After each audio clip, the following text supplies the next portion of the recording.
So how was that for you?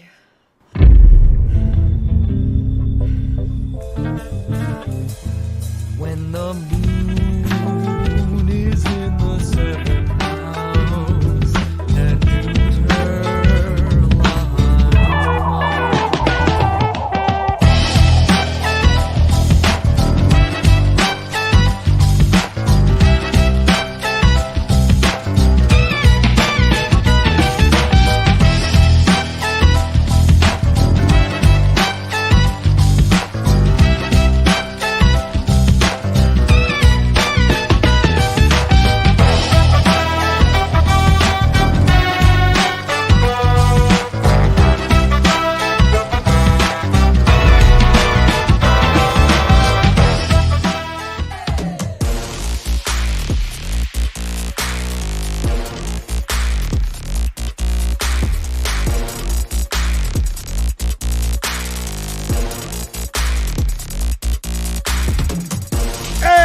What's up, everybody? It's your boy Tvshka and Josh.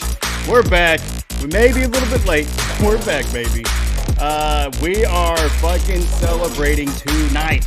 And why are we celebrating, Josh? Points! We have points! Points! We got points! We finally got I points! forgot I was on loop. We're doing it a second time. I was kidding. We got points! Dude, we We're got finally so scoring many like points. we were expecting. The preseason is over. That's called the 4 weeks. That's another music cue, but we're past that. We're talking about points, and we got it. We finally got points. Got him, baby. We got him. And Obviously, some players didn't perform, still haven't performed like we think, but we're finally getting the rhythm of scoring at an abundance that we were expecting, and not this weird like 10-6 bullshit they were dealing with like the first couple of weeks. I mean, and right now it looks like the Chiefs are getting in a rhythm of scoring as well. Yep. Especially with all the injuries that they had, and we will get to injuries later on. So don't you worry, we will all go through the misery together. Even though this week really hasn't been as heavy as some of the previous weeks, but yeah, man, I'm excited for it. Both teams look like we could win as far as the ones we kind of have jointly. So I'm excited for that opportunity. I know you've got some colleagues that have a little bit of money riding on Kamara scoring, which doesn't necessarily look like it's going to happen. Doesn't look like it's going to happen, but that's what happens. So yeah, and then also damn Aaron Jones. That's right. We'll get into that. We'll get Sorry into about that. your life, Giff. Sorry about your life. But yeah, man, it's absolutely incredible just to kind of see the pendulum swing, like emotions-wise. Because you got the rage quit as far as basically the rage drops or the rage pickups. Yeah. And I know I'm trying to guard my heart in that as well, because you see some people on there go off and you're like, man, I really want to get that guy. But that might be the only week that they do that the entire season. It happens. It happens that way. But happens. there's a way where but that's where the luck comes in, where you can pick them up, and then the thing is like you can pick them up. A lot of times the mistake people make is they pick them up because they did one good week, not realizing that it was either game scheduled that way, maybe it was a garbage time stuff, or maybe it was the matchup that they had, and then their matchups going forward doesn't play out as well. Or maybe they have the right quarterback, like a Joe Flacco, but knowing that Joe Flacco's shelf life is very minimum compared to when Anthony Richardson finally comes back. Then Michael Pittman goes to the wayside. Josh Downs is non-existent. Like, those things happen. But you have to figure out spot starts when you can. Yeah, and you still got Taylor injured, so we'll find out later what that looks like and what the expectation of his return possibly. But yeah, I really love what you say. I mean, it's the matchups too. Like to me, that's really what I'm looking at. I'm looking at scheduled matchups. I know for one league, I'm streaming my defense. Just to kind of have it be fun, keep it a little interesting. Where not setting, forgetting it, because I chose to take a different route as far as the draft, and I think so far I've been pretty good with it. Someone gave me shit in the chat, as far as the league chat, saying that I'm a fool. I'm a fool for following and trying to, take advantage of the Panthers' shitty offense. And lo and behold, the Panthers' shitty offense showed up, man. So suck it, Jason. Suck it, bro. They did. They didn't show up this week, but they showed up a couple weeks. Yeah, they did show up last week. So they did hurt me last week. But hey, this week's a whole different ball game, baby. This week's a whole different ball game. But yeah, no. So if you're streaming, definitely look at least 3 weeks into the future, and maybe even adjust your waiver wire according to that. Because like we talked about before the show, I mean, the Vikings been absolutely on tear. I mean, they're definitely one of the top 10 defenses on the year. I believe actually the number 1 defense as far as fantasy scoring. Yeah, suck it, Jason, man. Spam it in the chat, y'all. Say suck it, Jason. You win 1 Super Bowl in our league, and everyone hates you. Yeah. Yeah. It's because he talks mad trash, which is awesome. Respectively hates? I don't know how that does that work? Yeah. Respect hate. You are the Kansas City Chiefs of our league, Jason. Congratulations. You can't keep doing this. Well, look, I mean, he did good that 1 year. All right, guys, let's stop giving him flowers every year. He would have won 2 years in a row if it wasn't for someone dying. Yeah, well, literally, like DeMar Hamlin dying on the field, canceling that game. Let us, me and Sol, win that championship. So I'll take it, but I didn't want someone dying just so I could win a championship. That was kind of weird. Yeah, respectfully. Yeah, respectfully. That's what I said. With all due respect. I said, but with all due respect, you can't. I can say whatever I want. Can say what I want. Yeah. But no, what we do want to say is thank you all for watching. If you haven't hit the like button or subscribe, definitely do that right now. Show us a little bit of love as we are, climbing those charts, baby. Just hit 100. Let's go to 200. See how fast we can do it. And then definitely let us know in the chats. You guys have been lively the last couple of weeks. So let us know what that looks like for your team. Apologies for starting off a little bit late, but that video took a little bit longer than expected. So thank you, YouTube copyright strikes, for adding a little bit of extra work. But Josh, we're going to go ahead and jump over to the top 10, if you're all right with that. And, oh, man, I mean, this is beauty. I see 40s, I see 30s, and a bunch of 20s. I mean, the only thing that's really kind of lacked a little bit this week was running backs. But, I mean, tight ends. Tight ends actually got a few 20 burgers there. Yeah. But no, starting with the overall, Jamar Chase. Welcome back, bud. It's been a while. You got to see him dance a little bit in that video. But yeah, Josh, before we go into it. This is the Jamar Chase we were expecting. It just took a little bit of contract stuff. And I kind of joked. I was like, this is the Jamar Chase that, once he got used to the game speed because he took off so much. No, it's because T. Higgins wasn't on the field too, which he also ate as well. I mean, that game was the game of the week. Between the Ravens and the Bengals. It literally came down to who's going to screw up last, and the Bengals did. But it was back and forth on that. Obviously, there's going to be a theme here with the Bengals and Ravens being in the top 10. But Jamar Chase, literally, this is what he does. He can hit bombs, or you can just give them to him on a 2-yard slant, and he can take it 70 yards. That's what Jamar Chase does. That's why you draft him in the draft capital that you drafted him, because he's going to win you weeks by himself that he did this week. Yeah, Ravens and Bengals maybe in the top 10 on offense, definitely not the top 10 on defense. But no. And the reason why is because Jamar Chase getting 41 points, 10 receptions off 12 targets for 193 yards and 2 touchdowns. Absolutely incredible performance by him. And he still lost. Yeah. Yep, still lost the match, man. Fantasy does not equate wins. It made in your league, but it doesn't in reality. Just like my fantasy list Chiefs, fantasy pointless Chiefs, actually look like they may be winning tonight, going 5-0. But anyways, that's neither here nor there, because Kirk Cousins comes in second place with 35 points overall, 42 completions off of 58 attempts, 509 yards. I feel like that should be a typo, but it's not, guys. It's not. And 4 touchdowns. Absolutely incredible game. I remember watching that Thursday. I had quite a bit of players on both sides of the ball, so I was going for every offense to play well, and we definitely had pretty much, a classic game. And I'm super excited to see really any NFC South game now. I mean, with the Atlanta Falcons, maybe not necessarily the Panthers, right? Because I believe they're in the division with them, but with the New Orleans Saints and then Tampa Bay Buccaneers, I mean, all of those are just going to be instant classics. But yeah, anything on Cousins? Yeah. I mean, he set the Atlanta Falcons record for most passing yards in a single game. And, you know, you can't really say that Kirk Cousins can't come alive and when the spotlight's on him. That narrative's gone. Now, whether or not he can win in the playoffs, well, he has to get there first, number one. But, you know, this is what Tampa does. Again, we were talking about matchups at the beginning of the show. Tampa typically always takes away the run, which they did. And so you had to pass the ball. Well, their corners are suspect at best, and Kirk Cousins carved them up.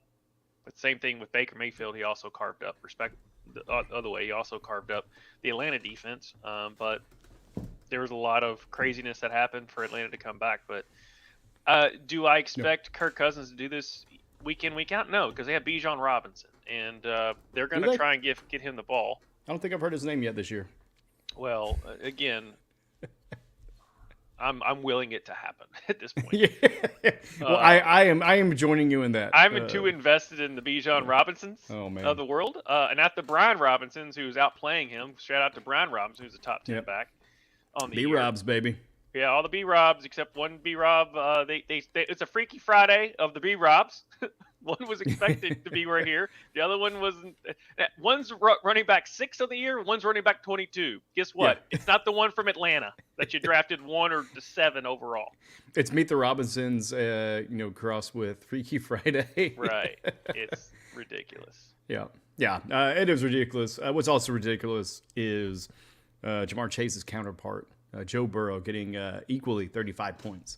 Actually having 2 rushing attempts for 1 yard, but really it's the passing. 30 for 39, incredible percentage right there alone, for 392 yards and 39 I'm just kidding. Only 5 touchdowns, my bad. A little bit less, but 30 for 30s on 39s, man. Burrow, I mean, is he back? Did they finally wake up? I mean, are they done with their... I mean, did they forget the season started 4 weeks ago? Is that how this works with them now? Like they just get an additional 4 weeks of preseason, or what's going on there in Cincinnati? It's called not having a defense. They now they have T. Higgins and Jamar Chase back. This is the type of offense that you're going to see. Now, granted, the Ravens' defense is not very good because compared to what the Ravens is supposed to be. I mean, they've been torched by pretty much everyone not named Josh Allen, which is kind of weird. Of all the quarterbacks they face, you figure Josh Allen would be the one that tortures them the most, but he did, and he was terrible against them.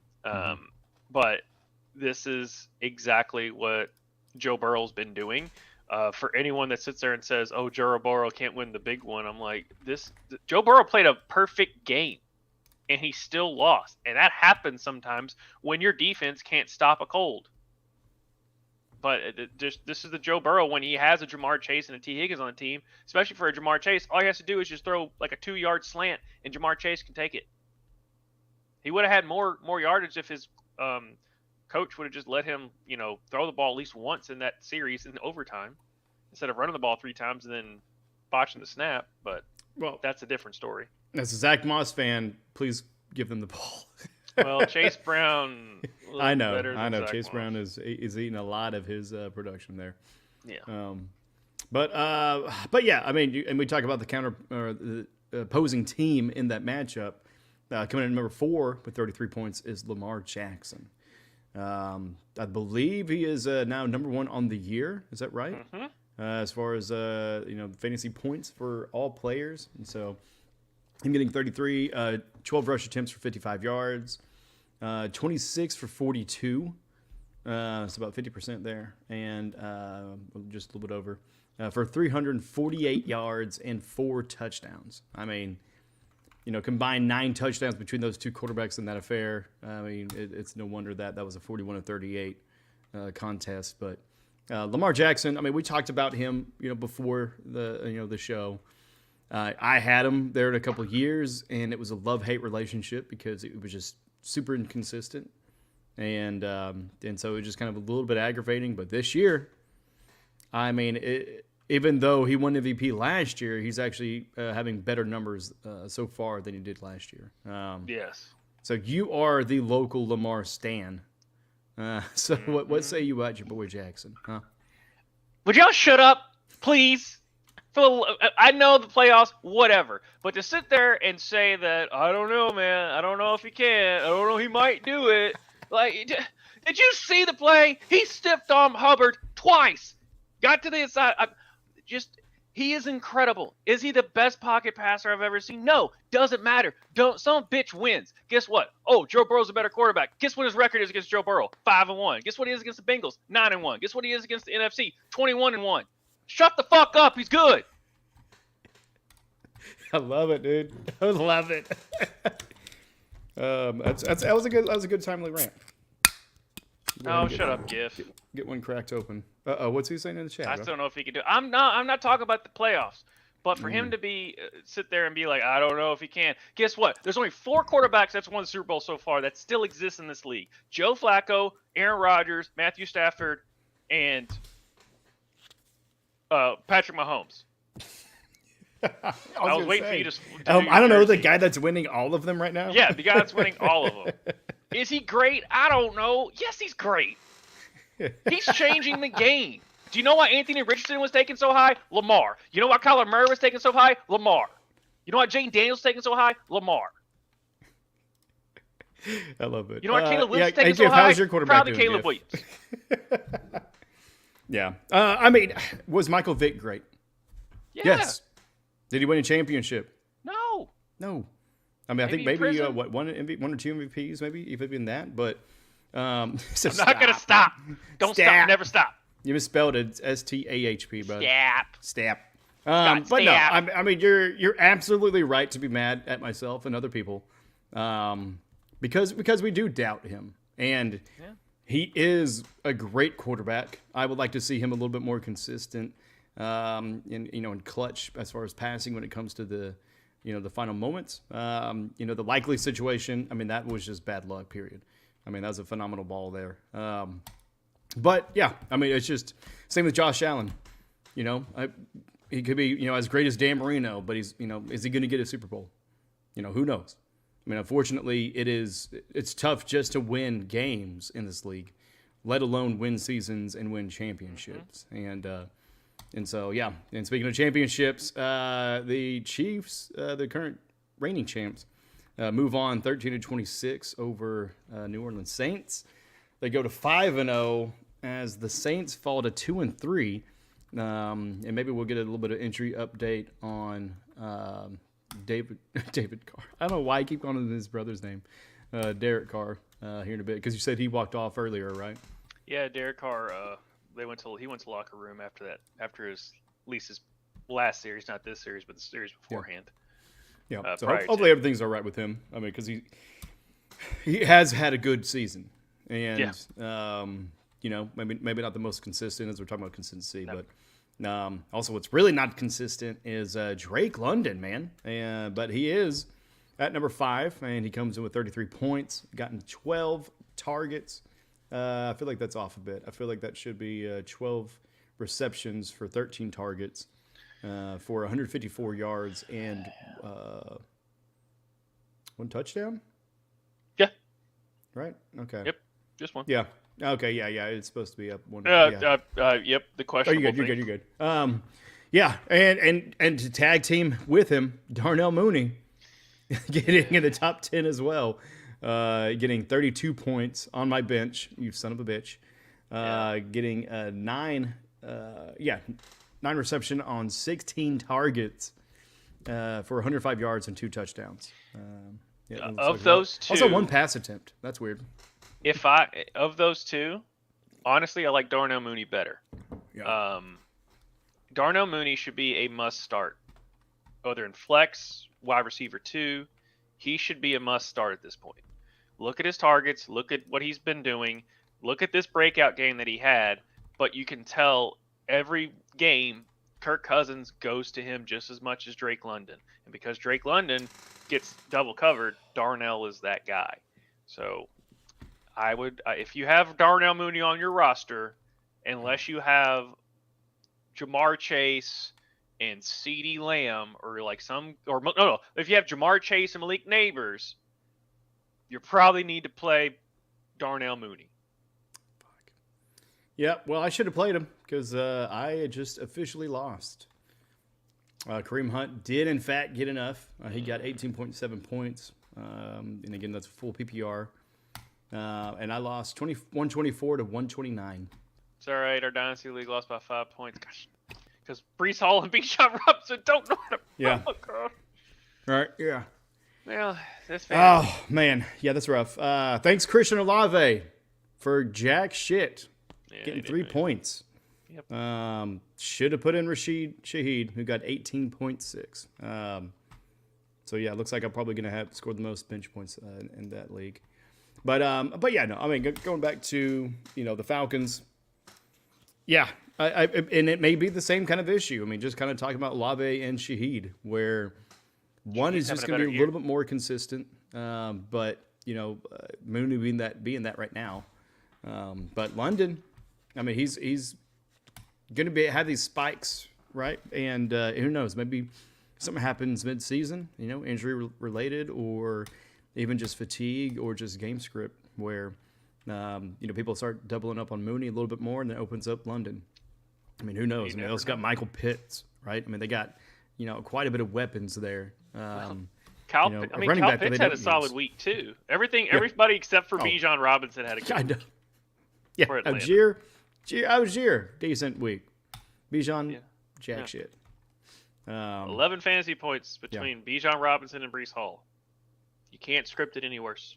Ah, man. Yeah, it is worse. But what was not worse, actually got better, was T. Higgins. So, so back from injury, right? 29 points, getting 9 receptions on 14 targets for 83 yards. Not that great, but getting the 2 touchdowns. That's huge. All right, so that's getting you 12 points right there, depending on how your league values touchdowns. But yeah, I mean, in that high-scoring affair, with the Falcons and the Buccaneers, it was 36-30. For the Baltimore Ravens and the Cincinnati Bengals, 38-41. I mean, like I said, scoring is back, folks, and that's exactly why. I mean, because really, we can stop it right there, because the top 7 is from 2 games. Mm-hmm. Right? So you're talking about the Falcons, you're talking about the Ravens, and you're talking about Cincinnati. And so to finish out the top 10, though, and we'll keep moving, Garrett Wilson, welcome to the top 10, bud. I have 22 reasons why. Yeah. But yeah, I mean, we were about to put your ass on a milk carton and try to find you. But yeah, getting not 22, but 29 points, 13 receptions off of 22 targets for 101 yards and 1 touchdown. Yeah, no, I'll let you 22 fucking targets? Like, are you kidding me? Yeah. And he only caught 13 of them, but hey, you can't gripe that Aaron didn't throw you the ball a lot. Yeah, no, for real. And that was in the losing affair against Minnesota. Again, that stout defense right there with the Minnesota Vikings. They fell 17-23. Yeah, I mean, let's kind of stick here for a bit. So the Jets, not the most productive, that people would like to see. I mean, for Wilson getting a touchdown, great. I'm not sure what the rest of the team did right off the hand, but I mean, the Jets. I mean, who are you trusting in that? I mean, is it Brees Hall? I mean, Aaron's got hurt, so we'll see what happens there. So if Aaron gets hurt and Aaron's going to be out next week, then Brees Hall might be the play, because if you notice, when Aaron was out all of last year, Brees Hall was a maniac because no one else could throw the ball more than 5 yards. So Brees Hall was always getting checkdowns. He was getting the ball half the time, all of that. If Aaron's in there, because Salah can't none of the coaching staff can control Aaron Rodgers. This is Aaron Rodgers' offense, guys. So, I mean, it's just it's what we all figured when he went to the Jets. And then he ended up being able to, like, okay, I want Alan Lazard. I want Nathaniel Hackett as my offensive coordinator. Like, when he met with the Jets. Well, Hackett was there first. But yeah. I thought he already told them to go get Hackett. Like, they basically hired Hackett right before the trade was complete. Like Aaron was because he Oh, already before met the with okay, Woody okay. and Yeah, Salah yeah, before, possibly and then. put Yeah, out I his just know demand. when the trade happened, Hackett was already in place. You're right. But it was just basically like when he was meeting with them, he wanted Nathaniel Hackett as his offensive coordinator. That way, Nathaniel can call some plays, but if Aaron doesn't like it, Aaron's not going to do it. And then that's why you saw Nathaniel and Aaron and Salah, because Salah is just like happy to be there, seems like half the time. Or Salah, sorry. And so it's just, the New York Packers. Randall Cobb was on there last year. But then, hey, if Devontae happens and ends up getting traded to him, then yes, you're right, Giff. They are the New York Packers. Except, hey, guess what? Packer fans are going to probably beat the Cowboys in the playoffs somehow, even though they're in the different conferences. Just how Cowboys are cursed when they play the Packers. But you guys won this week, man. Why are you so sad again? I'm not going to buy into the cyclical nature that is our team. Come on. Happens every time. Oh, Look, they give love it for what it is. Don't hate it for what it isn't. I hate it for the fact that of all the great rosters that we've had, and we just can't get to the NFC Championship ever in 29 years, guys. 29 years, and I remember the last Super Bowl we were in. So I'm not calling my age out.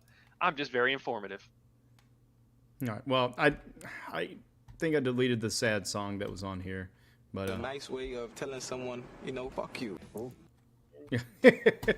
that's all I got for you right now. But yeah, no, man. I mean, for the Jets, the defense, actually, had a couple of good games. Maybe not as stout as we had kind of hoped that they would be, with that kind of all-star roster. But still very much, a good get right there. But, the big one that everybody's talking about was Braylon Allen and how he's been climbing up a little bit, even though he only got 3.8 this week, 5.6 last week. I guess people are just looking at some of the snap percentages and how it was increasing from 18 in week 1. And then also some of his attempts. But it looks like it's kind of backed off a little bit this week. So we'll see what that looks like trend-wise. But yeah, people are talking about how Braylon Allen is kind of stealing some of the show or the shine from Breece Hall. But yeah, Breece Hall, 6.7. He got 24.4 in week 2 against Tennessee. Awesome. But, let's get back to that, bud. Shit, even 10 points. Let's get double digits, right? Just wake the F up, B&B. Yeah. But he does actually have as many points as Aaron Rodgers. So, of course, Aaron Rodgers. Guys, Aaron's not good right now. Yeah. Yeah, but which is why a lot of people didn't draft him at all, No. and is also why he's on quite a bit of waivers. Let's see, looking at it, looks like 55% roster and only 19% started. Apparently, that 19% is Jets fans. Who would have thought it? I do want to answer this question real quick. Yeah. Yes, because Njoku got it's a knee injury now, so Yeah. and I would go ahead and just yes, and we'll get to We'll go ahead and talk about likely. Dude only got 13 yards, but 2 of them were touchdowns. One of them was that crazy ass play that Lamar did, but it wasn't. But Mark Andrews got 55. All 3 tight ends did well this week on that team. And if that's if 10 points as well, then okay, we'll take it for tight ends, not named for Mark Andrews, who dropped 2 zeros. Yes, I'm aware of that. But Kohler and Likely both Kohler had a real good game. Yeah. Yeah. Kohler was definitely the big surprise in that one. But is he going to be around to stay? Right? Is he going to be consistent enough? Maybe for deep dynasty. Yeah.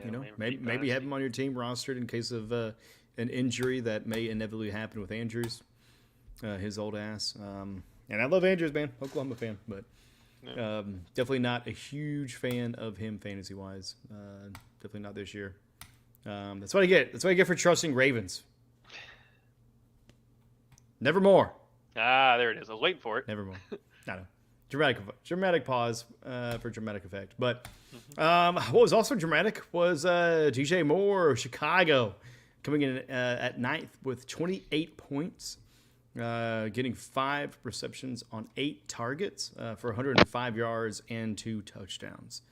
And then also to wrap up the top 10, Joe Flacco, old man Flacco coming back in, 27 points, 3 rush attempts for 22 yards, One of that, I think, being like that 18 or 19-yard run he had, which was incredible. It was a thing of beauty. They should have put the dun dun dun dun dun dun, because that's how fast he was running.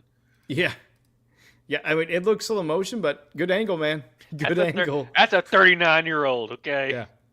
Dude, hell yeah, man. More power to him, because I'm just right behind him on the corner. Yeah. But yeah, he also got 30. The main part was 33 completions on 44 attempts for 359 yards and 3 touchdowns. So yeah, I mean, really just right behind Lamar Jackson. With him getting that extra touchdown, even though he had more yards and a better completion percentage. But no, Flacco. I mean, he's going to be in and out of the top 10. But I mean, at this point, do you set him and forget him, or are you watching it very closely as far as whenever Anthony Richards returns? It's Anthony Richardson. So if you have one of those receivers, you're like, I mean, literally this week it was.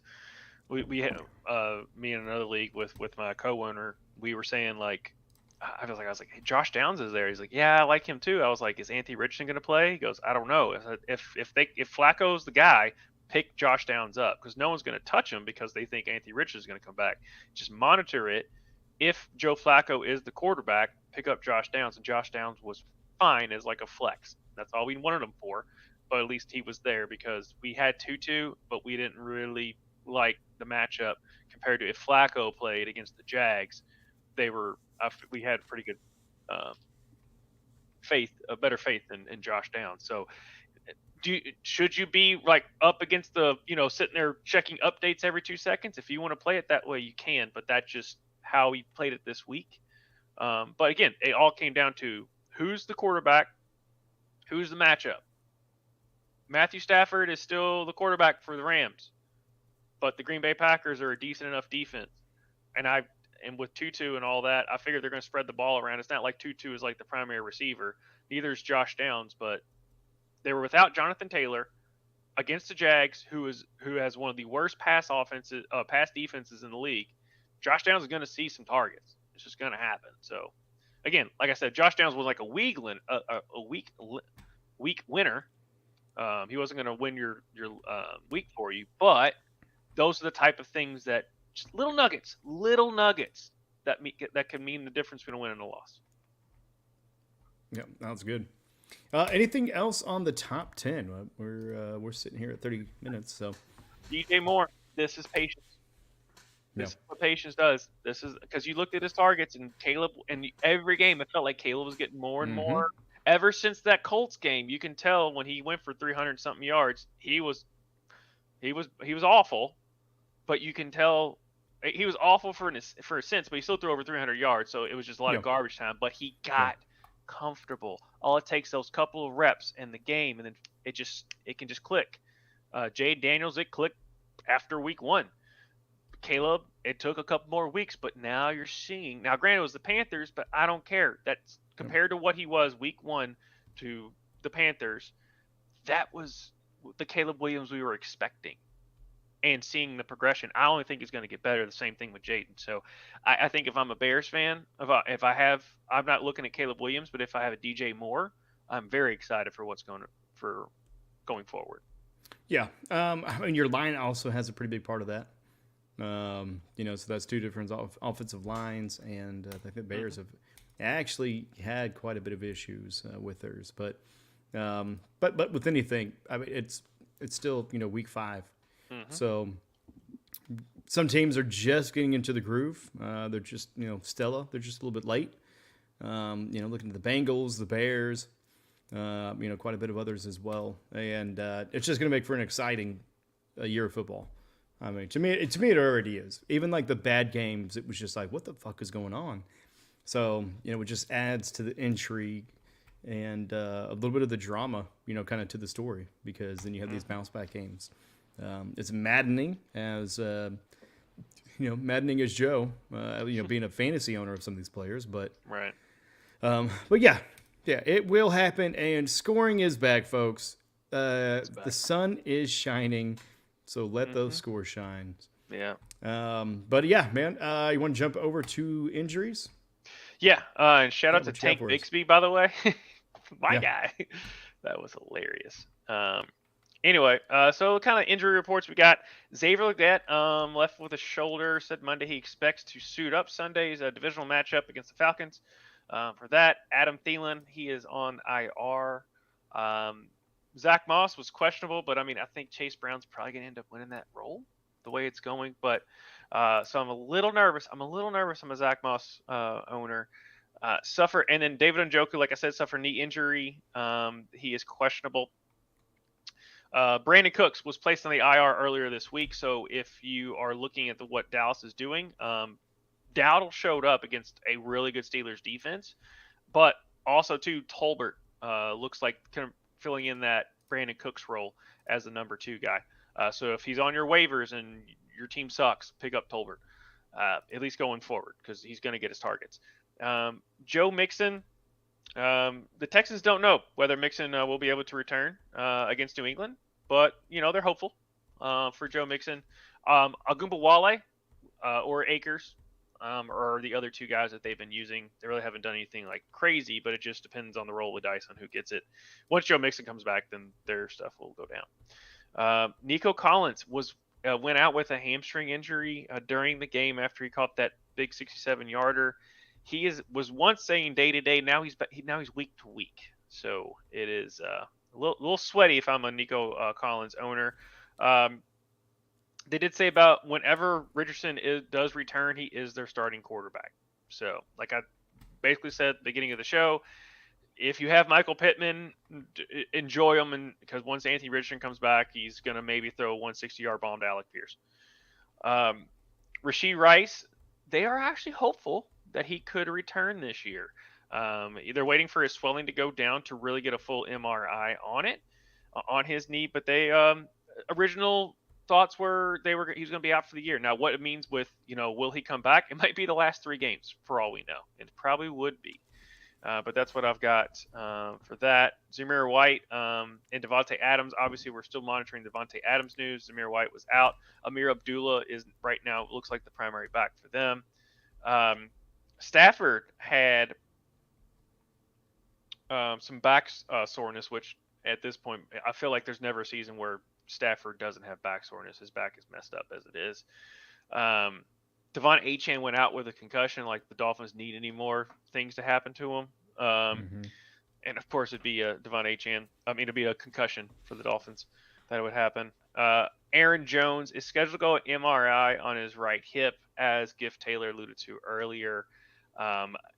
The way that game shifted when Aaron Jones went out, I'm not super worried about the Vikings, but you can tell they took a step back offensively, especially Sam Darnold. But again, that being said, the Jets defense is really, really good. Devin Singletary, groin is active, so they plan on him playing next week, even though he sat out this game, but that their backup running back played really, really well. And then Aaron Rodgers is right now questionable, but he sprained his left ankle. But they're pretty encouraged by all the preliminary things. But can it make him better as a thrower? Jesus. And then also just a little nugget: AJ Brown expected back. So there you go. All right, Jalen Hurts, no excuses. Yeah, and I'm excited to get AJ Brown back as long as he produces. But yeah, kind of to jump back a little bit, Tua Tagovailoa, they did, I believe, this week, right? Mm-hmm. It said that actually went for expert consultation, and so October 27th is whenever they're kind of expecting him, and so that's in 3 weeks. So you're looking at probably week 8 for him to be back. But we'll see. We'll see what capacity looks like. But I know for Dolphin receiving fans, that is big news, and really just Dolphin fans in general. But yeah, kind of to the Aaron Jones of it as far as with the Vikings. Ty Chandler, that's the pickup really right now, and quite a bit of other shows are kind of ranking him pretty high on the waiver wire. This year he hasn't produced a whole lot, but just to kind of bring some context to it, last year he had 2 games with over 20 points or sorry, one game over 20 points, 24.7. But he also had 3 additional games on top of that with 10 points or more. So he has the potential. And the when he went off was actually against the Cincinnati Bengals. So I mean, a decent defense in that regard. But Is I mean, it though? Oh, I mean, Bengals? this year they're just not. Okay. Okay. as- Never as mind. I great. retract my last statement. You're talking about them previously. But I mean, but their line is good. I mean, because you got Hubbard and I can't remember the other cat's name right now. I mean, they can give you trouble, right? I mean, they can give you that quarterback a little bit of trouble as well as the running back. But it's the secondary. The secondary is just getting tore apart. But the next game though, so the Vikings are going to be on a bye next week, so that's probably a really good thing for them. But then they go to play Detroit Lions, they play the Los Angeles Rams, and then they play the Indianapolis Colts. So we'll see how that kind of fares. But Chai Chandler, definitely be thinking about him on the waiver wires for that pickup. Is there anybody else you're thinking of? I mean, when you look at these injuries, how you making adjustments? You said Zamir White's going to be out. Are you picking up Abdul, or you looking elsewhere for production? Maybe elsewhere. It just depends on who's out there. Just because the Raiders just can't they don't have a quarterback. This is, I think, the second game in a row that they've switched out their quarterbacks just to figure something out. I mean, Brock Bowers. There you go. There's number one of me mentioning him. We're going to mention him some more, so get used to it. It's kind of it's going to get to the point of just like it's the Brock Bowers minute. That's all our trademark. No one else came up with that with another player's name. Okay, no one said that before. Shout out fantasy football. Well, maybe what you can do is pre-record it. Yeah, there you go. Pre-record that minute, and then we'll put it out there. Yeah. But anyway, he would have had 2 touchdowns. He's the clear 1-1 when it comes to tight ends as far as consistency. But I mean, Minshew it was just terrible, and it ended up being 100-yard. And Denver, and honestly, like if I might be looking at picking up Denver's defense for now until the rest of the year. They're just really, really good with that. But no, to answer your question, yeah, I might be looking at picking up Amir Abdullah because he's a starter. But you sit there and say like, well, I need to pick up Cam Akers because Joe Mixon's out, but Cam Akers is not like you can't replace it. That's what we talked about many times when tossing running backs. You can't moneyball those big time running backs unless you just have Kareem Hunt just waiting as a free agent, and then he comes in and does really well. But he's Kareem Hunt, right? There's a difference. But yeah, Kareem Hunt's. I mean, he what do you have like 20 points or 15? I think 18 points. 18. Yeah. So he's right around there. No, he's doing great. He's definitely like a quick jolt of lightning to the offense, but I just think with that age and just kind of maybe just a little bit of stamina or fatigue may kind of start setting in. Because I mean, after that first game, even Andy Reid was like, "Yeah, he's gonna be real sore." Well, and just yeah, and kind of going into it, like I might have dropped Carson Steele because he basically had 2 fumbles, but he was on the field tonight. Yep.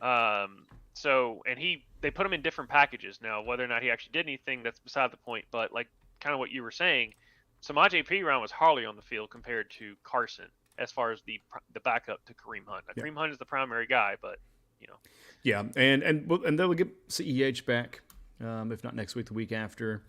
He's having some PTSD issues. It's actually triggering a lot of nausea and just kind of illness, and so. So we'll get him back, but also even then, at what capacity? Because he wasn't really doing a ton before. I mean, he's actually been kind of touted as one of our biggest draft busts because he was our first round draft pick. A few years back. He was 32 in the first round. He was the last one. Yeah, I remember that. Yeah, and so it just hasn't really lived up to the name. But regardless, though, he will be a factor whenever he does come back in.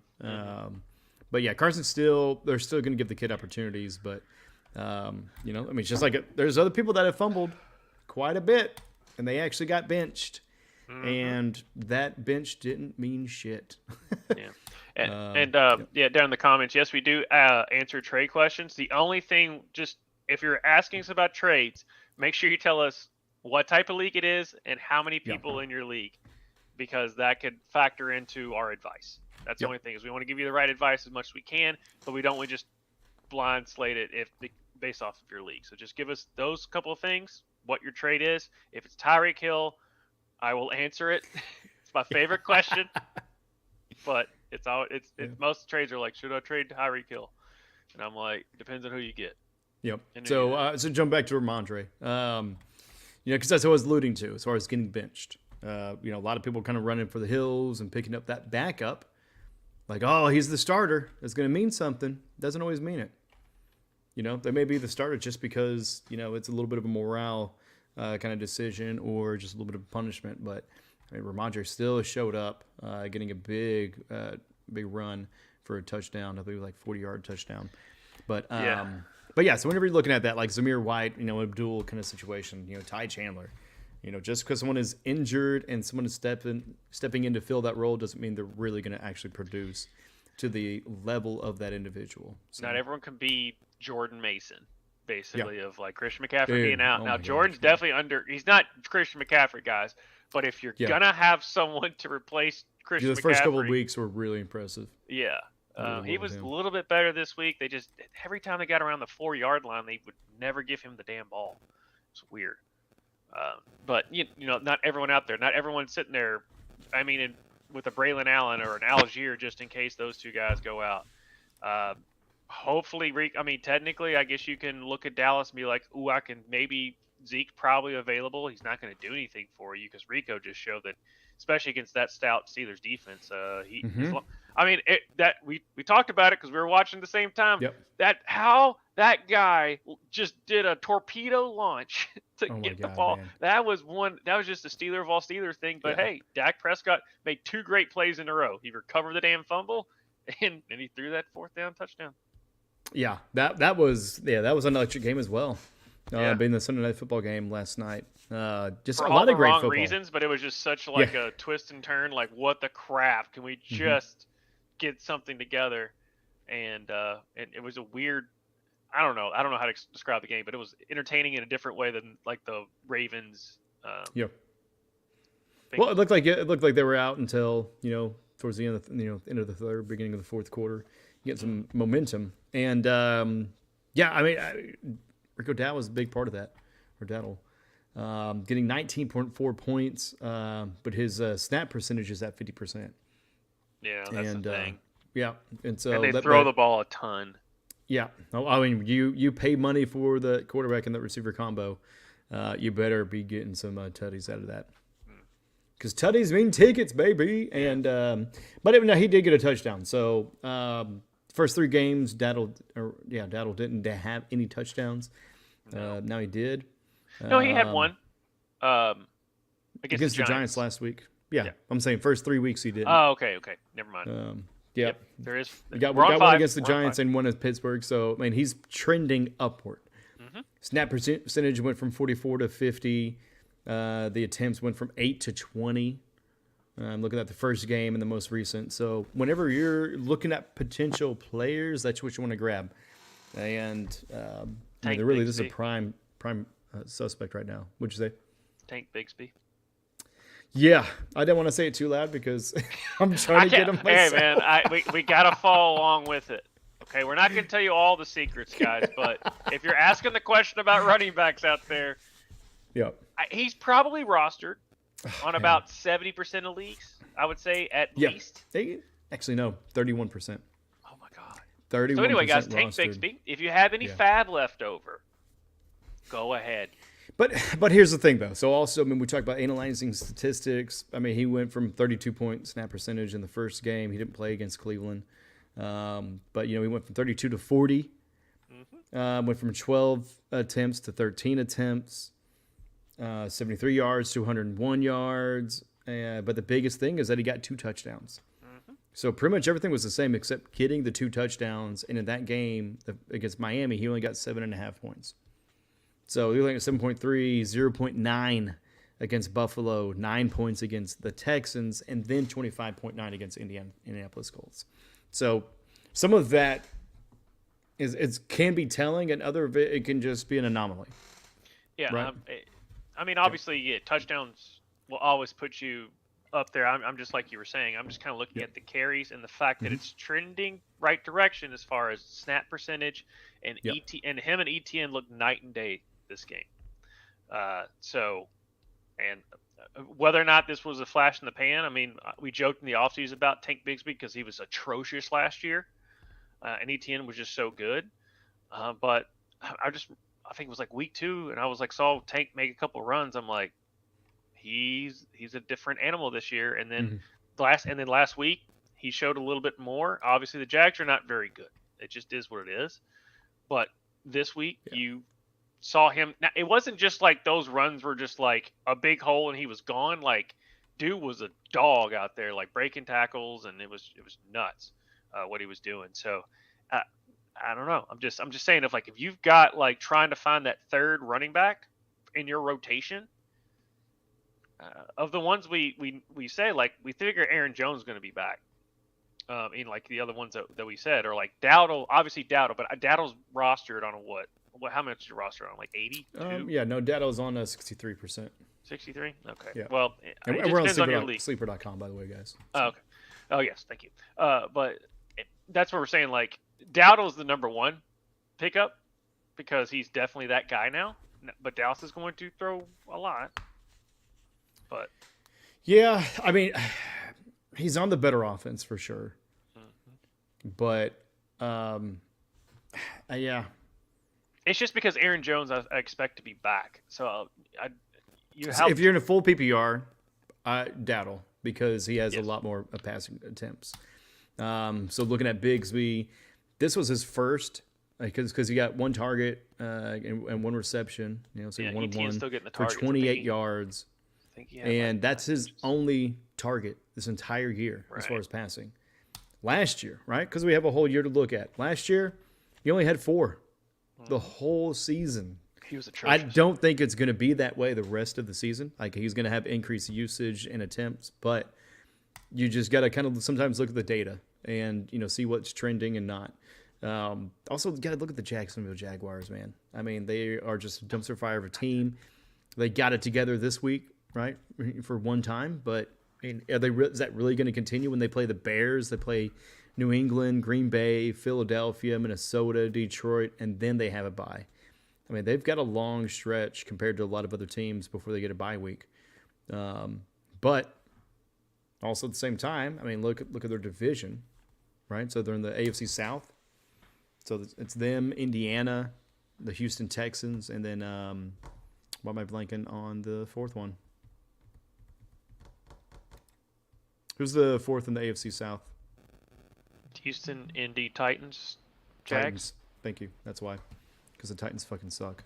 Titans are suck. But their defense is not bad. That's the thing. Yeah. But their offense is. Woo. But yeah, but you look at that, and I mean, the obvious, crown them now is the Texans. Just because they did it last year. This year it's a little bit more of a struggle for some reason. But they are expected to win that. But you look at Jacksonville, and it's just like, are they even going to be competitive? Towards the end. I think so. I mean, Lawrence looked a hell of a lot. It was just one of those back and forth things. I mean, the Jags ended up winning, but I mean, Trevor looked better. Yeah. But I don't know if that was maybe they got settled in with the play calling or what, because Trevor's always been kind of, you can see it. And obviously he took Patrick Mahomes that 1 year to the brink in the playoffs. That was a heck of a sloppy game, but it was still a crazy game. But and then the couple times he'll go out there and just do his thing.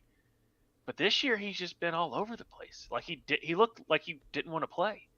And then this game, I'm like, oh, that's the Trevor they were expecting. Is it because him and Brian Thomas is finally starting to click? This is why we play the Aquarius at the beginning, because these crazy things in the scoring that we're expecting to happen and people playing like they're supposed to be playing is why we're so excited about this episode. But I don't know if they're going to keep going. But but Trevor's Trevor. Yeah. And that's just we're just being completely blunt and honest with this. I mean, looking at the data, it's a huge spike, right? I mean, if it's deadpan and then it's a spike, odds are it's just going to go back to deadpan. But right. I really hope for them that it doesn't, because I really like Doug Peterson. He was with the Chiefs previously, in different form or fashion. But And then Trevor Lawrence, I mean, he's a good quarterback, but it's just the prince that was promised that, never showed up. So he's just been more of a pauper lately. But anything else that you kind of see? I mean, we went from injuries kind of into a little bit of, running back talk, I guess. Yeah. Wide receiver wise, Yeah. Brian Thomas is emerging, guys. This was the thing that I was thinking. Why Jaden domination, as we proclaimed him. Why I was skeptical about him coming into the league.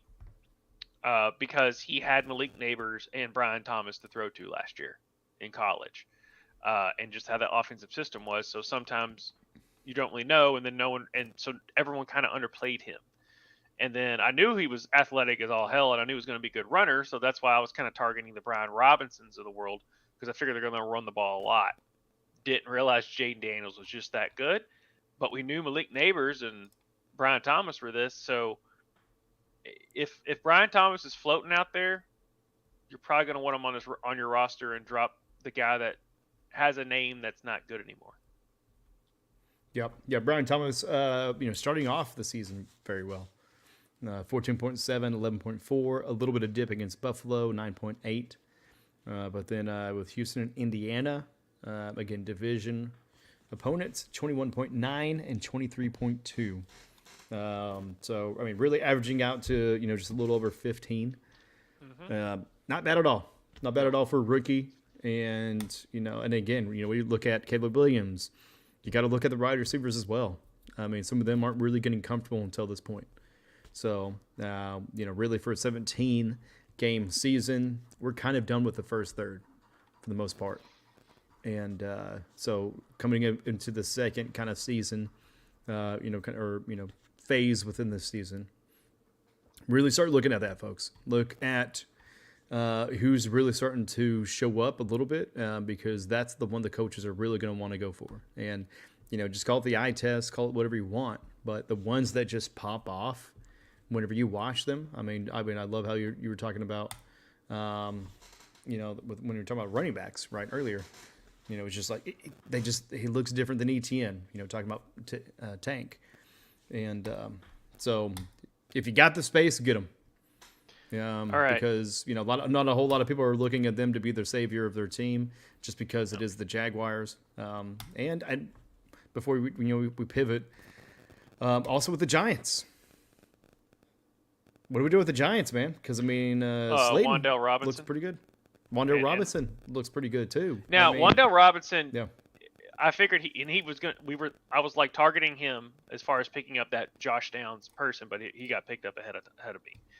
But Wan'Dale is going to get his targets, and then with Malik Neighbors out, guess who's number one now? And I'll get to my favorite new number one, the way it looks right now going forward, here in a second. But when even with Malik Neighbors in there, he still would get his targets, but they would be like in those short yardage stuff, and he can't break a tackle to save his life. So Wan'Dale just would get 14 receptions for 22 yards. It felt like just kind of how that trending was. But Malik's going to come back, but if they can now with that 1 week with Wan'Dale doing his thing, you can't take your targets away from Malik. But if you need some receiver if you have one that just dog crap, like Josh Reynolds or something like that, I'd look at Wan'Dale Robinson. He's gonna get his targets, guys. He's a target monster. I would say don't just look at him. Look at that team, because they're gonna be going into Cincinnati next week. Or actually, no, they're gonna be having Cincinnati at home, so they're gonna have the crowd with them. But that secondary, I mean, when you talk about Neighbors being out, you got Robinson. You also got Darius Slayton. And then one person that's really been jumping off the page to a lot of people is Tyron Tracy. Tracy's. Thank you. I was like, I knew his last name started with T. You're good. I mean, we don't got to talk about your old timers. No. Adam Thielen. What? No, but his snap percentage. I mean, talk about trends and statistics. 21%, 31%, 25%. 63%. right? I mean, you could look at that and say, hey, that's game script. Just calls for that situation. Just because, Singletary, getting that injury, but Singletary did get an injury, guys. So, that's going to be, Tracy's going to be the dude. And it just seems like they're kind of starting to pick up a little bit. Because when you look at the leader themselves, Daniel Jones, where, good God, dude, looking at that picture, it looks like Woody in real life. But starting off 6.94 fantasy points, right? Absolutely abysmal against, at that time, we thought was a terrible and a depleted Minnesota Vikings. Mm-hmm. Now, 10 points, 6-7 points against the Vikings. Yeah. Looks like you actually managed your own, because that's a tough defense. Then 18.32 against Washington, 19.44 against Cleveland. A little bit of a dip, 10.54 against Dallas, and then 22.08 against Seattle. Yeah. I mean, that is a murderer's row of defense right now, though. Yeah. Right? I mean, you talk about what we expected to be the top defenses, Cleveland, Dallas, and the Jets, right? I mean, Chiefs kind of put them in up there as well. We didn't know about Minnesota. We didn't know about Washington, right? I mean, so Daniel Jones looks like he's getting a little bit loose, man. And, yeah. It's, if you look at least this week. Now, granted, Malik Neighbors was out, so maybe they had him do this a lot more and said, if we're paying all this money, freaking run the ball, because that's what he did. They did a lot. They did like multiple running plays for Daniel Jones, which was 11 attempts to be precise. Yeah. So I'm like, I kept looking like during red zone. I would like look over there, like, and we're taking like when they do the, I'm like, why did he just run the ball again? Like it just was like multiple times. Like, what the crap is going on? But yeah, no, I mean, especially in like if you're in a super flex league, I mean, he's probably on a team, but by now. But if you're in a super flex league and for some reason no one's believed in him, I'd pick him up. Yeah. You're talking about Daniel Jones being rostered 16% right now on Sleeper. So if you need a backup quarterback, get him. Yep. Because if he has another good weekend against Cincinnati, which I forecast really kind of shows that he will. Especially Malik Neighbors, please be back. I have him in too many leagues. Dude, for real. If he comes back. Yeah. Yay. Because after Cincinnati, it's Philadelphia, which suspect, Pittsburgh, then Washington again, then Carolina, then a bye. So Malik Neighbors is that dude. That's all I have to say. Oh man, yeah, no, absolutely incredible. But yeah, no, I really like that. Just kind of maybe looking at a team, kind of dissecting it, because that's just one of the ones that were like a huge surprise to me when looking at stats. It's like, why am I other than against Dallas, and then he got hurt, but Devin Singletary was on a tear. Yeah, for what he was Singletary was actually producing, and it was just like, at the beginning of the season, we write off a lot of teams because they're supposed to be terrible, and then hey, it's week 5, and they're actually showing us very much the opposite. And so definitely be looking at all of it. Look at the stats, look at the snap percentages, look at the targets. Because those are very telling as far as usage, and because if the coach doesn't like them, they're not going to play. So and that's what you got to look for. Is who's if the quarterback doesn't trust you, he's not going to throw you the ball. Exactly. And okay, so that wraps up injuries and a little bit of kind of post talk with that. We're sitting at an hour. The chat has not been as lively, guys. Go ahead and let us know. What you're all thinking. If you guys got any questions, I know. Thank you, Recon XB, for joining us earlier. Hopefully you're still there, bud. But just listen up. We do answer trade questions. We answer all questions. Sorry. Hey, my chat jumped up, and I'm like, okay, wait a minute. Did I just reload and no? It didn't have good enough connection because it showed 500 down and 500 up, which was amazing. Yeah, man. I mean, what's kind of been on your mind? I mean, whenever you're looking at your teams, your 35, 48 teams that you're playing, what's kind of standing out? What are the questions that you're even asking yourself? You know what I mean? If I'm in a tight end league, do I just trade for Brock Bowers? He's the most, because that position you're not going to get a whole lot of points out of. I'm also not as far as like questioning the usage of Brock Bowers. I'm also being like, Is it Dalton Kincaid or is it the Bills? I've yet to figure this out because you are way too good, and we've invested way too much in Dalton Kincaid for this him just not making that leap. Yeah, I absolutely hate it. It's I mean, because we bought him kind of hard. I mean, I haven't been, in not in as a much as couple of Laporta. leagues. Laporta's been just as good. I mean, it's just been just as good as Kincaid. Well, yeah. I mean, in that one auction draft, we didn't get Laporta, but no, for Kincaid, I mean, to be, to only have one game above 10 points. Yeah. I mean, you're looking at 2, you're looking at 7, 13, 9, and then 5, which is just yesterday against the Texans. And, they're going against the Cardinals, the Dolphins, the Jaguars, the Ravens, the Texans. I mean, it's like not the most difficult schedule defensive-wise. Maybe they just scheme against tight ends a little bit more. Maybe that cover 2 is really causing a lot of issues in it that everybody's kind of switching over to. Just because, high-profile offenses. But, I mean, you look at Allen, I mean, even his production is all over. Looking at 31 points against Arizona, awesome, great start. Then not even 10 points against Miami, and then 30 points against Jacksonville, and then 7.3 against Baltimore, Houston, 14.6, and then they got the Jets. So what are they going to do against the Jets? The Jets, we thought they were a hyped up defense. Josh Allen's concussed. I don't care what you say. Number one, they gave him smelling salts. Is like, oh yeah, you're good. Go ahead. Like, no. I think. I mean, I don't ever lose faith in Josh Allen. But Lamar wasn't like this, but I think a couple years ago, Lamar had this type of season where he didn't maybe his team was winning, but he didn't do a whole lot. Josh is not doing a whole lot, and his team is losing, and that's scary. Yeah. I mean, not a whole lot of fantasy production-wise. No.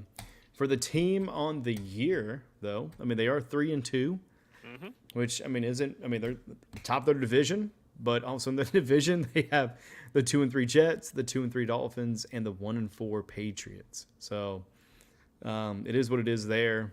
Really looking at the rest of the AFC, you got the Chiefs at 4-0, the Broncos at 3-2. That's another one I kind of want to hit on. You talked about their defense, but their offense is really kind of starting to shine a little bit. He was the only other rookie. I'll get to Bo Nix in a second. Yeah, no, definitely. Yeah. You got the 2-2 Chargers. I mean, only 2-2 because they didn't play this week. So we really didn't have much of a decision. But they're also on a 2-game losing streak, one of that being the Chiefs in division. And then I believe the other one may have been a division loss too. No, it was Steelers. So, formidable team. In the AFC North, the one we thought was going to be the toughest division, and they were, crowning them an AFC championship out there somehow. Because it's the Ravens, it's the Bengals, and then, the Browns. The Browns ain't doing shit. Bengals ain't doing shit. Who is? It's the Steelers, and then the Ravens. And so Ravens on a 3-game winning streak after losing the first 2, and then the Steelers on a 2-game losing streak. So. Just having a 2-0 start and then a 3-0 start and then seeing how the tables turn on that. Again, still early in the season. But then the AFC South, kind of how we expected it, really. That's the only one. The Colts 4-1, the Texans 4-1, the Colts 2-3, Titans 1-3, and then the Jaguars 1-4. Titans 1-3 because they were on a bye this week as well as the Chargers. But I mean, the Jaguars winning the game, maybe that gets them enough little spark, and they kind of go on a little bit of a win streak. That could be competitive down there. But maybe. I mean, for the AFC as a whole, we can go broader than fantasy talk right now. But, I mean, what are your thoughts kind of on the AFC in general? It's a 3-team race right now. It's the Chiefs, the Texans, and the Ravens.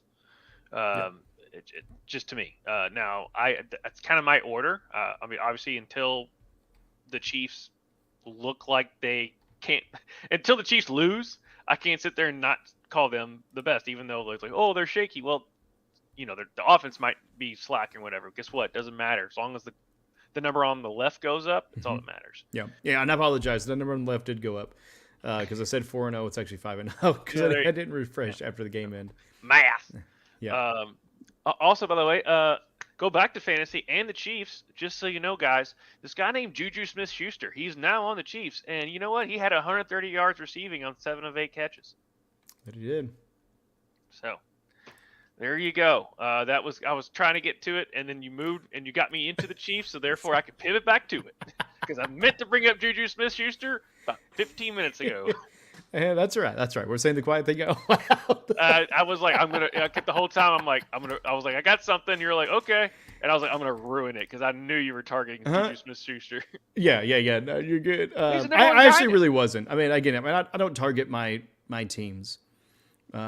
Just because if they lose and I have somebody on the opposing side, then I get to cheer for. I like to kind of balance my emotional scales, so to say. But yeah, no, you talk about Juju. He looked great tonight. Yes. I mean, I think he had that one He would've had a breakout tutty. play Went for that like weird. 60 yards or something. Yeah, he got a tutty as well. No, he would have had one. You'll see it. It's the weirdest, Oh, yeah, no, you're right, yeah. interception I've ever seen in my life. Yeah. But yeah, I mean, 7 receptions on 8 attempts, or 7 receptions out of 8 targets for 130 yards. I mean, not too bad of a showing. So any questions as far as who was going to fill in Rashee Rice's role? Oh, now that's answered.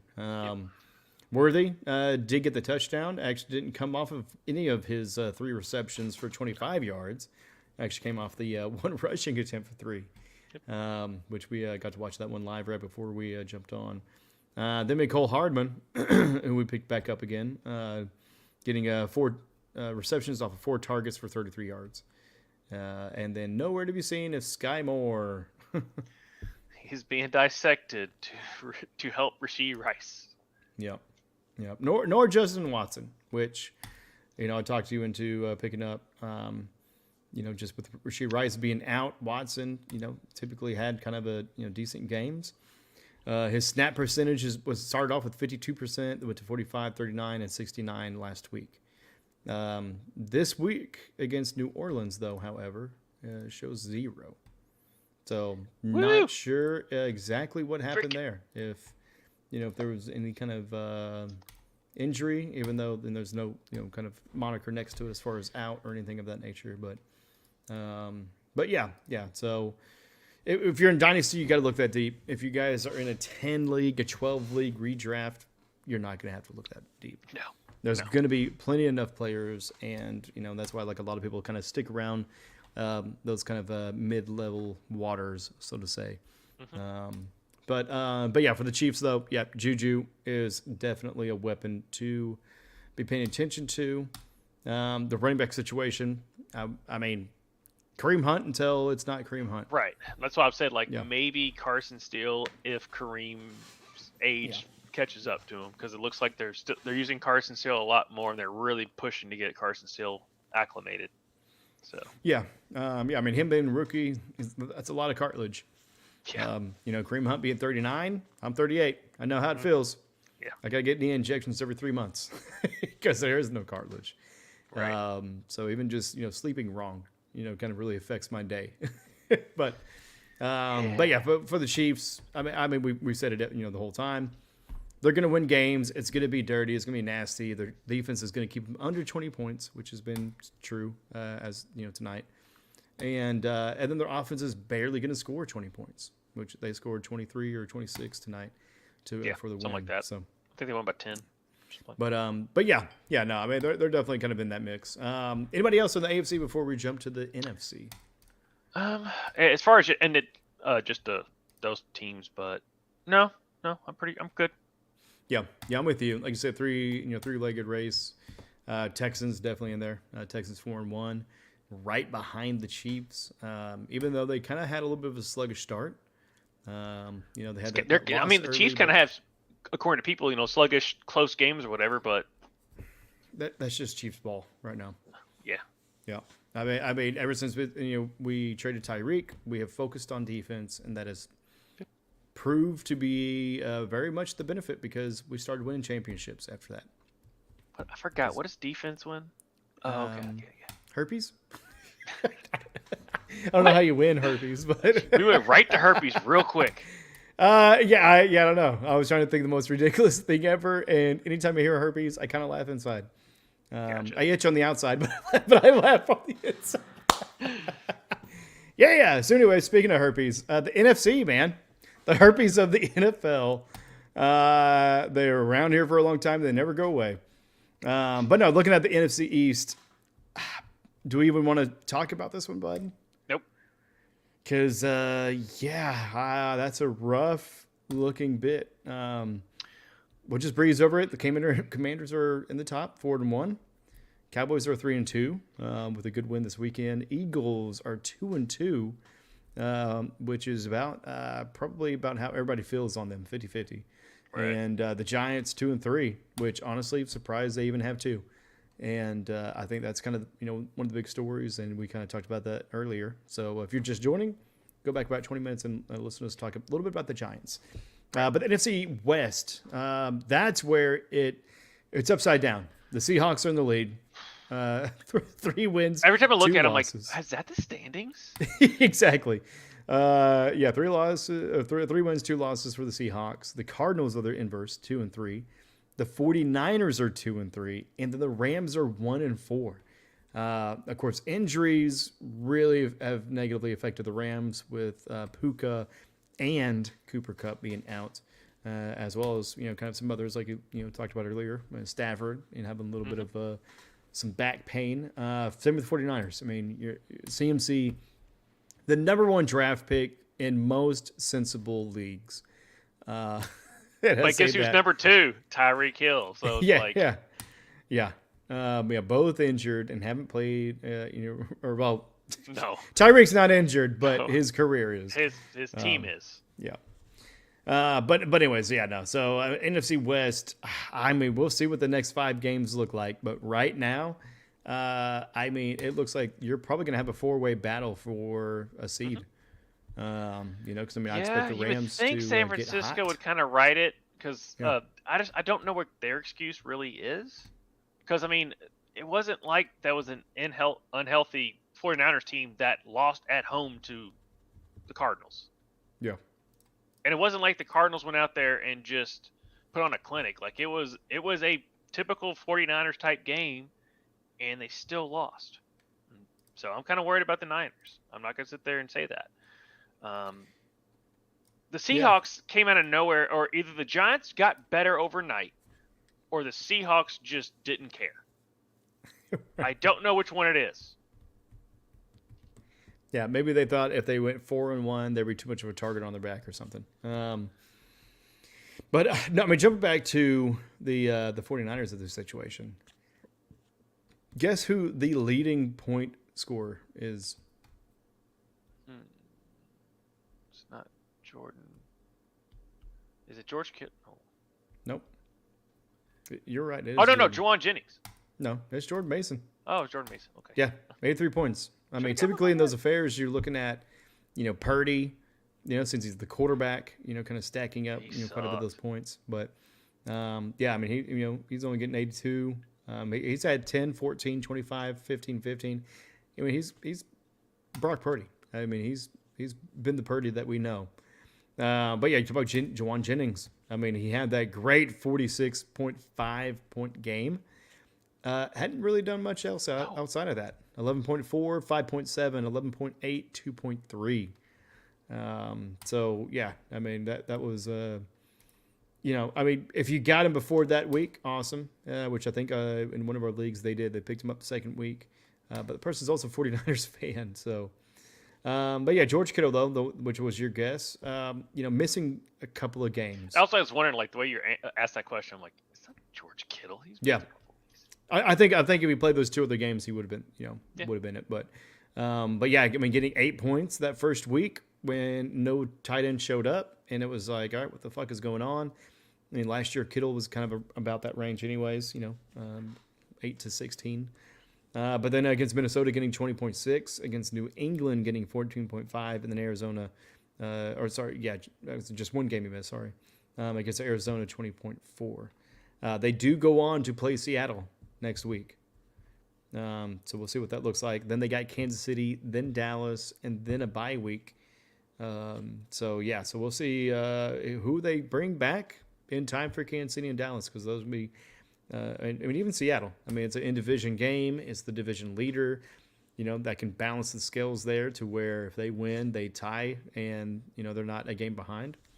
But definitely going to be a very competitive West when everything kind of, injury-wise, when everybody gets back. Jumping to the NFC North, you got the big surprise of the Vikings being 5-0.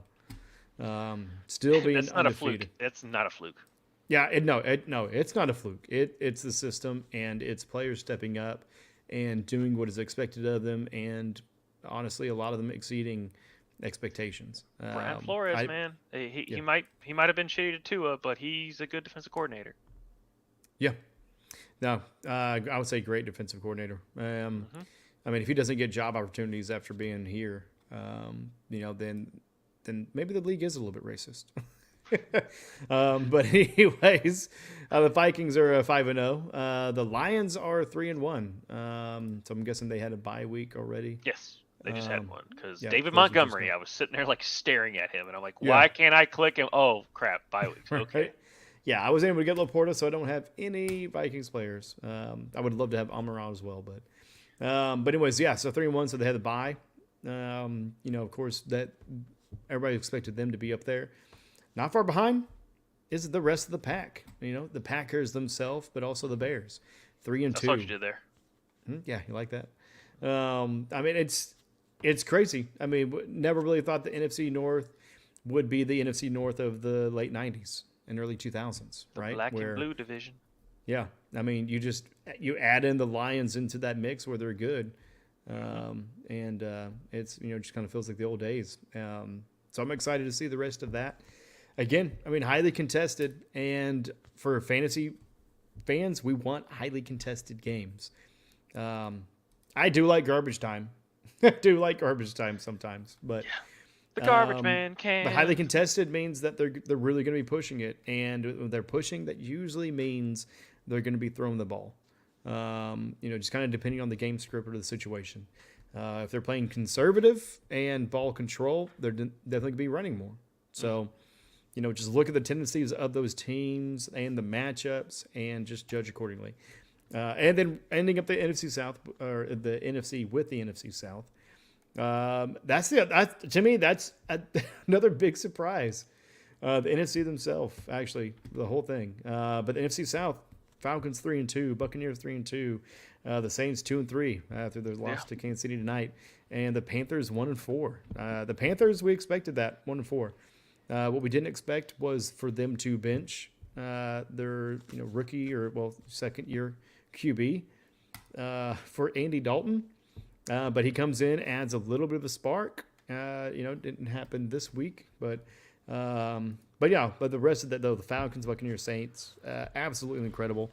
We didn't know what Kirk Cousins was going to be, but anyways, your thoughts on the NFC South or just the NFC overall? Obviously it's a 3-team race, but I mean, my gut's telling me Atlanta right now. Yeah. They did. That you saw the game against the Bucks. I mean, that was made it happen.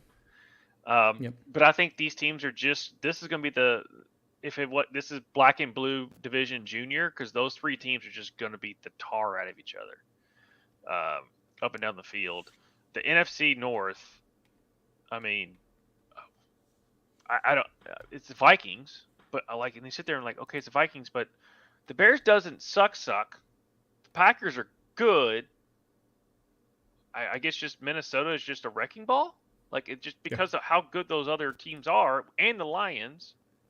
So it'll just all come down to how Minnesota and Detroit play each other, and that's when I can really make a understanding. Because Minnesota walked into Green Bay and just dog walked them. There was a late, garbage. Jaden Reed, Jordan Love, getting all those fantasy points because they were down by 78. or whatever it was. So yeah, they were down considerably. Yeah. yeah, as far as the NFC is concerned, it's Minnesota until some other teams like I said, the Packers, Lions. One day it's going to be the Cowboys. It's not going to be this year. And I could see the Buccaneers, I could see the Buccaneers going on a run. Yep, that's where my heart kind of goes, is the Buccaneers. I've just loved their logo whenever they changed. They had Warren Sapp, who was a beast, Allstott, you know what I mean? So I've just always kind of have a little bit of fascination with the Buccaneers, plus a good friend of mine, huge Buck fan. But then also now they're huge Oklahoma fans. They got Baker Mayfield. They had McCoy on their line previously. And so, yeah, I'm absolutely over the moon for Baker's success and his, second coming, basically, or just kind of a second act of his NFL career. But the NFC, they only have two teams that only have one win. Right. 2 and 3, that's about average right now. You've got to be somewhere, right? Mm-hmm. And, losing, 3 games isn't going to get you out of the playoffs. Neither is losing 4. But so you got the Rams and the Panthers at the bottom with 1 and 4. And jump back to the AFC, you've got a little bit more one-win teams. You got the Jaguars, Titans, Bengals, Browns, and the Patriots with only 1 win. Last year, the NFC, couldn't even pay for a win. No. The AFC was the ones just dominating. Kind of tilted scales now. And that's why you have the draft. That's why it's structured that way. But then you also had, quite a bit of movement, right? You had players, getting exchanged, even in division more often than I've kind of seen in the past, which was weird. But yeah, what are you looking at for the rest of the season? Fantasy point wise, right? Talking about schedules and matchups and all that, but bringing it back to the fantasy element of it. What are you expecting for the rest of the season, kind of going forward? I'm expecting to see Saquon be the number 1 running back at the end of the year. I don't think Jalen Hurts is that good right now. Now, granted, A.J. Brown's getting ready to come back. Devonta Smith will be back, hopefully. But I think they're going to lean more on Saquon going forward. So I expect him to be the number 1 running back at the end of the year. We'll see if Kamara can keep it up. But, he kind of was shut down. He was shut down tonight, which wasn't a surprise. Chris Jones is the beast now that Aaron Donald has retired. So it's Chris Jones' world when it comes to defensive tackles. Yeah. And if 12.6 is a bad game, give me that person any day of the week. Right. So that's why I said, that's my kind of bold prediction is I think Saquon's going to be that guy at the end of the year. I think Malik Neighbors is going to be the number 1 wide receiver on the year. Unless Jamar really keeps going off, but they utilize Malik so much, and he catches everything. So that's my bold prediction there. And I just really want Bijan and Priest to just wake the fuck up. I'm with you there. As far as Bijan waking up and Brees. Because that's the running backs we got in our shared team. But for the neighbors of the situation, I don't know. Just with his target share and what he's doing. Oh, dude, he's doing a phenomenal job. He's had 7, 18, 12, and 15 targets. So that's increased and then kind of dipped a little bit. But with him being out that one game, that made a significant difference because now he dropped to number 4. Mm-hmm. Now he's only number 4 by 16 points. Right. But Jamar Chase showing up, getting that 41-pointer. Nico Collins of the matter, right? That's really where I look is Nico Collins as well as Jefferson. I wouldn't be surprised if I was with you on JJ. Played. I just decided to I just want to make my bold thing that Malik guy's going to be the guy. But JJ is on a really nice trend.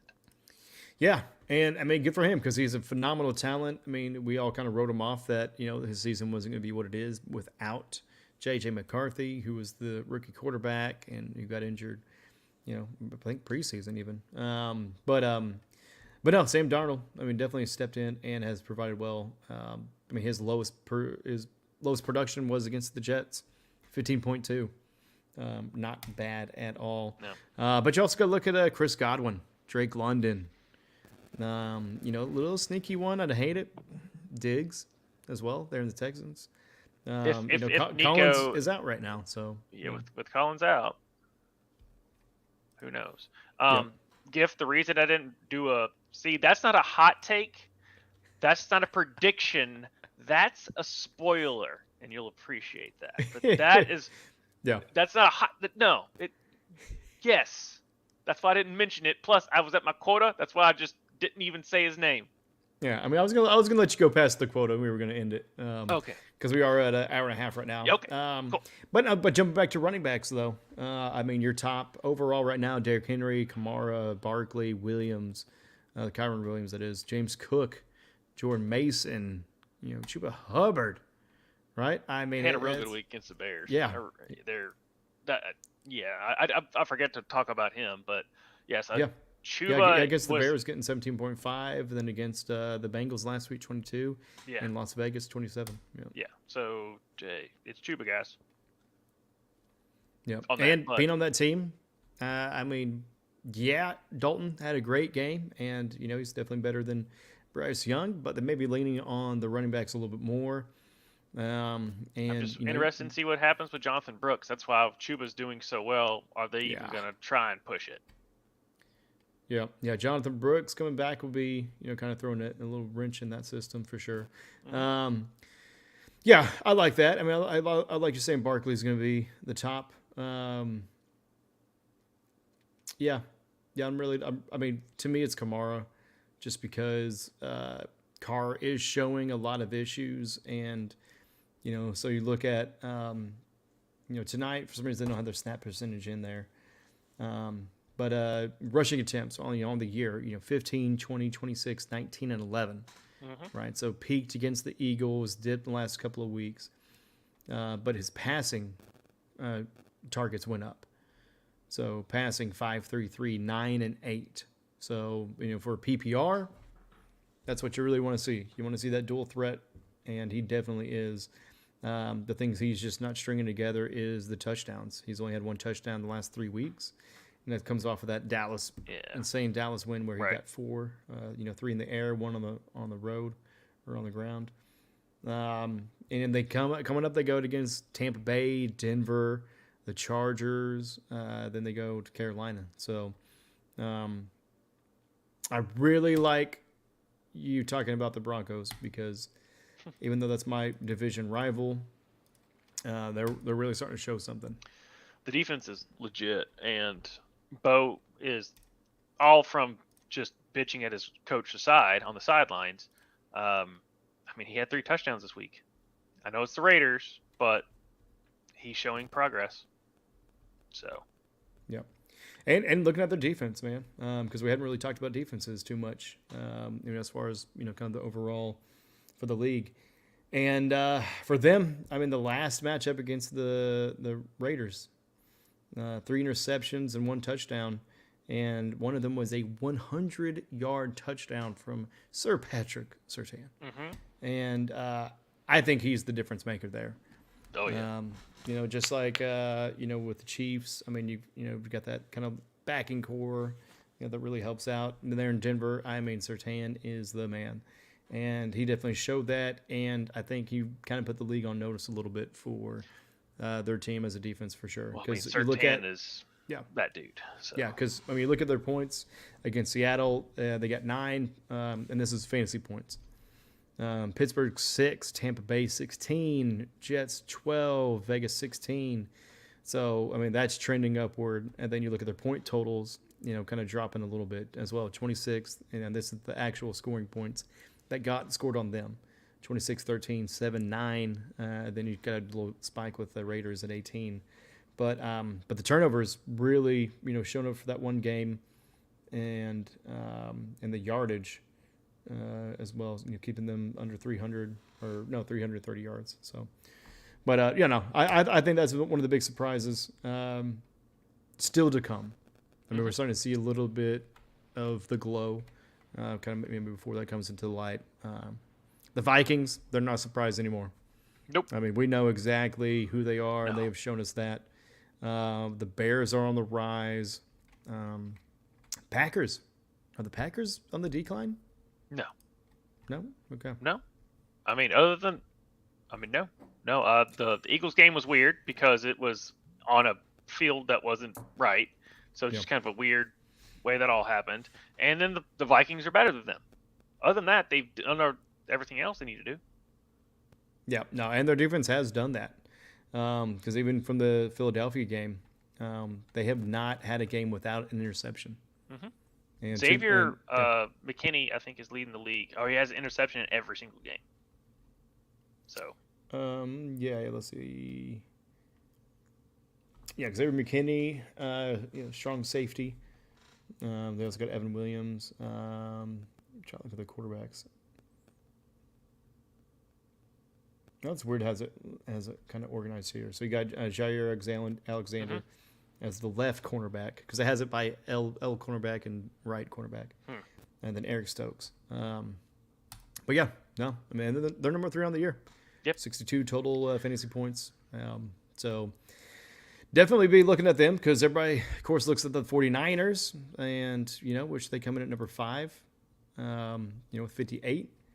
But there's a lot of surprises. Pittsburgh being one of them as well.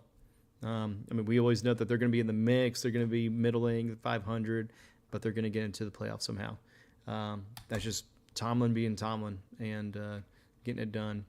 But this year, even amidst their quarterback issues and everything else, they're really, really kind of stepping up. But we'll see what that looks like here in the future. Their offense, I think.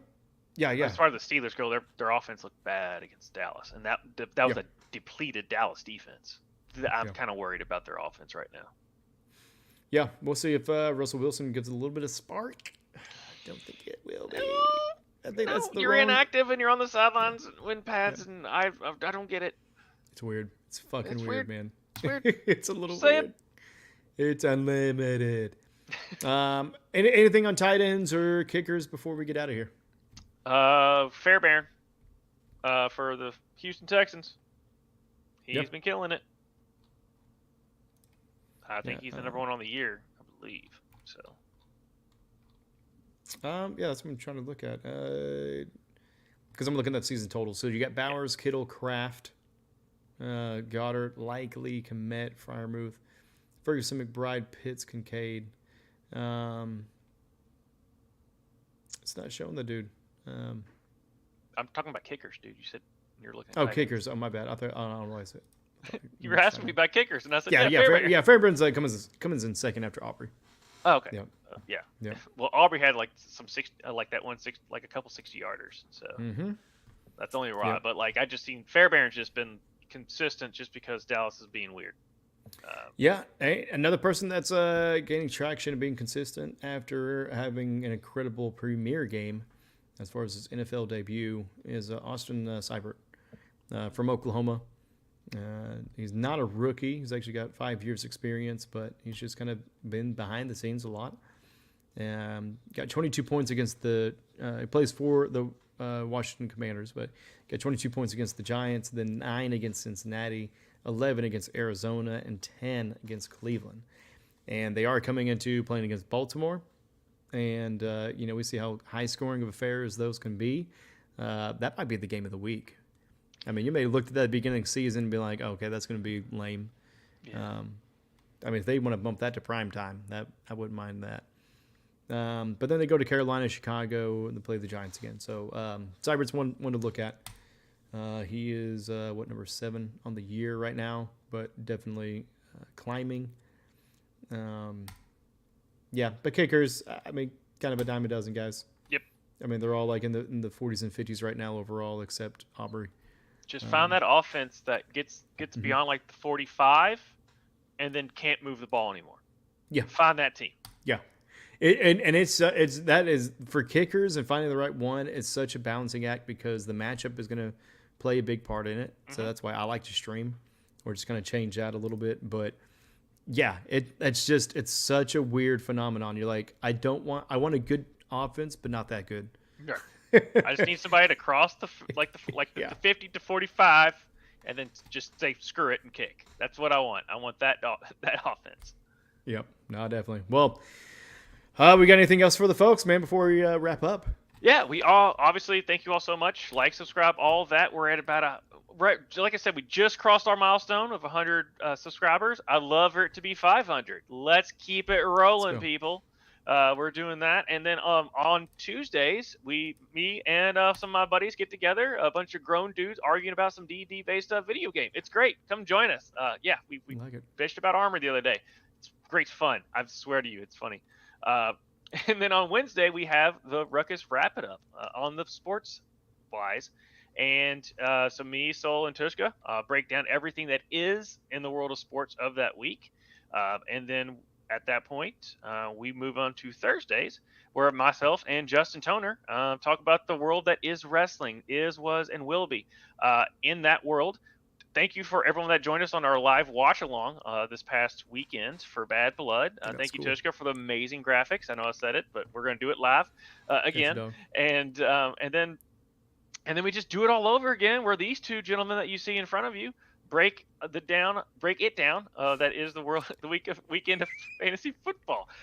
I almost got there, dude. I love it. So close. I love it. They're kicking in, man. I had the wrestling thing with the DX and the. All right. I can see it in your eyes, man. No, we absolutely love you guys. Thank you all for watching. Thank you for being in the chats. Remember to like and subscribe below. Follow us everywhere. Ruckus.ev. And then also, jump on those Patreons, y'all. We haven't really pushed it. But join us on Patreon.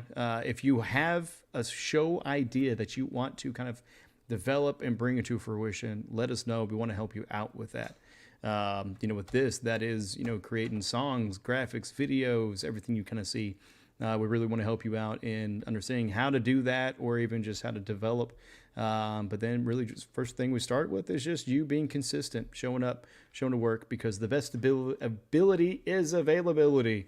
And we are available on Monday nights. So we look forward to seeing you guys at the next one. None of the other show rundown that I just did. Just Mondays. Yeah, well, I'm talking about us personally. Everybody else, we love you guys. We'll see you Tuesday, Wednesday, Thursdays. But right now, we're signing out for the Ruckus. Fantasy fuck around.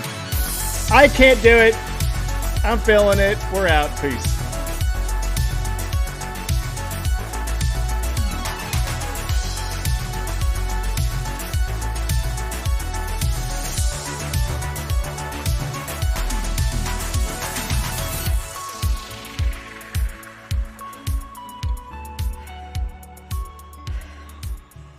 So how was that for you?